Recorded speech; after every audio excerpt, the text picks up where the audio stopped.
Electronic Minute. Today we are going back in history to learn about the inception of the 3D printer. No, not that far back. No! Ah, yes, that is better. Yes, believe it or not, the beginnings of 3D printing began in 1976 with the inkjet printer. However, later on in 1984, Charles Hall invented stereolithography, and printing was able to be done not with ink, but with various materials such as plastic and even gold and silver. In the 1990s, 3D Systems invented a machine that made three-dimensional parts layer by layer. This became the basis of future 3D printing. In 2002, a working kidney was produced by scientists. In 2011, the world's first 3D printed aircraft and car were made. And for a jaw-dropping finale, no pun intended, in 2012, just a year ago, doctors and engineers in the Netherlands were able to print a prosthetic jaw for an 83-year-old woman suffering from a bone infection. As you can see, 3D printing has become more complicated, from simple layer-by-layer printing to being able to reproduce itself, to now being able to manufacture vehicles of transportation and replacing body parts.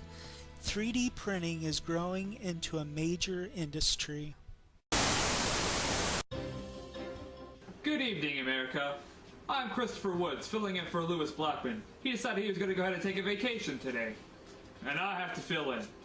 Channel 4 and 2/3 News sincerely apologizes for interrupting your boring history documentary. However, we have breaking news to share. It appears 3D printing trend has increased tenfold, which has caused severe impacts in national employment rates. Among the latest closures, a local plant is the single largest company to have suffered this same fate. Alright, so I'm thoroughly convinced that Tom is against everything that brings peace and happiness to the world, and he's a xenophobe. Oh crap, I broke my Burberry case. Your Burberry case? Yeah, but it's fine, I can just print a new one on my 3D printer. What are you, an alchemist? No, it's this new thing. You can like print stuff with a printer at home. All you gotta do is download the file. How is a piece of paper going to replace your phone case? It's not a paper, John. It's a new thing. It prints 3D stuff. You hit print and you've got like a skyscraper in your printer. It can also be used to make like organs using stuff. So how is capitalism? You're replacing capitalism? I'm not replacing capitalism. It's a new thing. You can pay to download the files so that your computer knows what to print. It's like downloading a picture, but paying for the picture so you can print it and frame it and put it on the wall. Except in this case, I've got a new Burberry case. All I'm hearing is a bunch of blasphemy and I feel like handing you a lightning rod. I'm convinced that you don't like anything that helps people and makes them happy. Tom's idea of 3D printing is just a slap in the face to Henry Ford and his innovation that made this country as great as it is. And it's really causing the downfall of all Western civilization as we know it.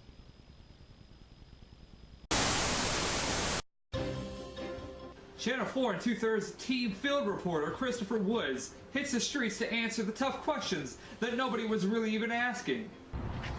Chris Woods here with Channel 4 and 2/3 News, asking the public about 3D printing.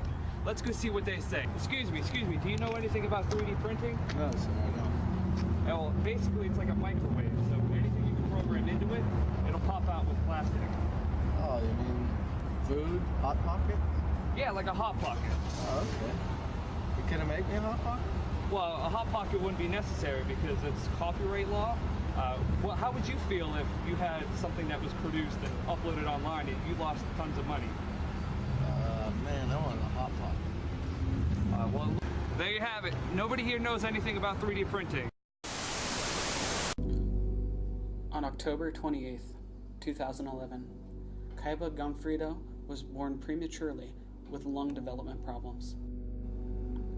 When the Gianfrido family was at a restaurant 6 weeks later, Kaiba stopped breathing and started turning blue.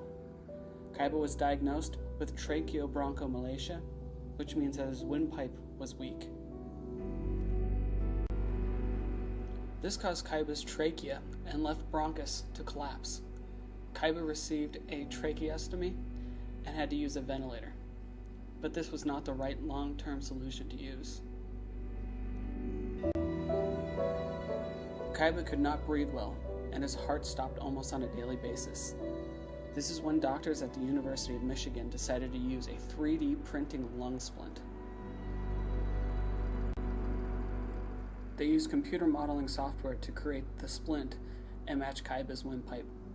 The splint was printed with biodegradable polyester. Around 3 weeks after the operation, Kaiba no longer needed a ventilator to breathe.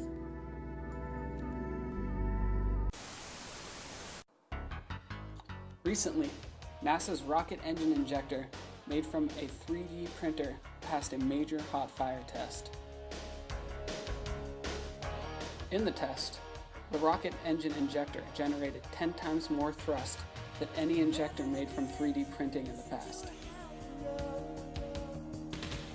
This fueled, no pun intended, a major investment by NASA into researching 3D printing for a variety of different possible applications.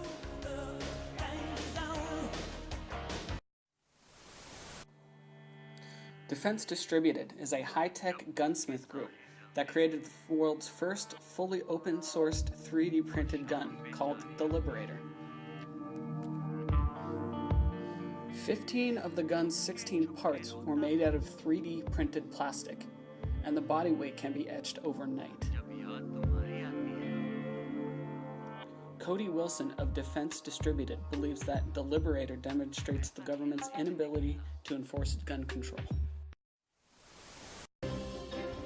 Let's go live once again to our Channel 4 and 2/3 News team field reporter. Christopher Woods here with Channel 4 and 2/3 News. I'm here at the local police department to go ahead and find out what they think about 3D printed guns. Sir, do you feel any immediate issues with 3D printed guns?